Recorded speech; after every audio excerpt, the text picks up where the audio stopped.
Join చేసిన తర్వాత మధ్యలో ఏం చేస్తాం మేము తీస్తామా పిల్లల్ని ప్రభుత్వం చెప్పాలి.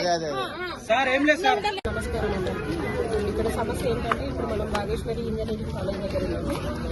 మొన్న కొత్తగా వచ్చిన జీవో అనేది పిల్లలకు ఫీజు కట్టాలి అని చెప్పేసి కాలేజీ యాజమాన్యం అనేది మండే నుంచి ఎగ్జామ్స్ ఉన్నాయి, సెమ్ ఎగ్జామ్స్. ఇప్పుడు ఈ రోజు పిల్లలకి హాల్ టికెట్స్ మీద సైన్ ఇవ్వము, మేము మీరు ఫీజు కడితేనే సైన్ చేస్తాము, పిల్లల్ని ఎగ్జామ్ రాయనీయమని భయపెట్టడం జరిగింది. దాని కారణంగా పేరెంట్స్ అందరూ కాలేజ్ దగ్గరకు వచ్చి యాజమాన్యంతో మాట్లాడితే యాజమాన్యము పేరెంట్స్ తో సానుకూలంగా చర్చించలేదు.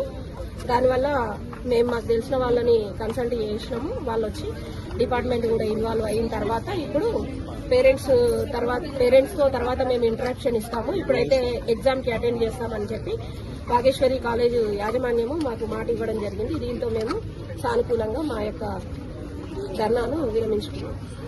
సరి సంబంధాలు ఉండాలి. ఏమేంటిది వాళ్ళు ఒక అడ్మిషన్ అయిన తర్వాత వాళ్ళకి చెప్పి మీరు జాయిన్ అయ్యే ముందు మనకు గవర్నమెంట్ ఈ రూల్ ప్రకారం పెట్టింది, మీరు కట్టే వాళ్ళు ఉంటే కడతారు, లేని వాళ్ళు లేరు. కానీ మధ్యంతరంగా తీసుకొస్తే ఈ జీవోల ద్వారా విద్యార్థులు నష్టపోతారు సార్ తీవ్రంగా. ప్రభుత్వం తీసుకొచ్చినప్పుడు వీళ్ళు దాన్ని అమలు చేస్తున్నారు. అమలు చేసే ముందు ప్రభుత్వం తీసుకొచ్చినప్పుడు అది పేరెంట్స్ తెలియదు. అది గవర్నమెంట్ రూల్స్ ప్రకారం వీళ్ళు ఇంటిమేషన్ చేయాలి, పేరెంట్స్ చెప్పాలి. ఫీ స్ట్రక్చర్ ఇంత ఉంది, ల్యాబ్ ఫీజు ఉంది, అటెండెన్స్ ఫీజు ఉంది, ఇది గవర్నమెంట్ ఫీ ఇంత ఉందని ఫస్ట్ ఇంటిమేషన్ చేయాలి. కానీ చెప్పట్లేదు. ఇక్కడ మా ప్రధాన డిమాండ్ అదే సార్. కాలేజ్ యాజమాన్యాలు జీవోలను చెప్పట్లేదు. చెప్పకపోవడం ద్వారా ఏమైతుంది, విద్యార్థులు నష్టపోతున్నారు. మధ్యంతరంగా వాళ్ళు డిస్కంటిన్యూ అవుతున్నారు. ప్రతి సంవత్సరం ఇదే జరుగుతుంది. పేరు సంవత్సరం ఇదే వాళ్ళకి జరిగింది. ఈ సంవత్సరం కూడా ఇట్లాంటివి జరిగితే విద్యార్థులు డిప్లొమా 3 years కలెక్టర్ ఆఫీస్ ముందు ధర్నా చేసినాం. అధికారులు దానిపై స్పందించారు, ఫీజు కట్టించుకున్నారు. కానీ ఎగ్జామ్స్ ముందు ఇట్లాంటి ఇబ్బంది పెట్టడం అనేది కరెక్ట్ కాదు. ఈ గవర్నమెంట్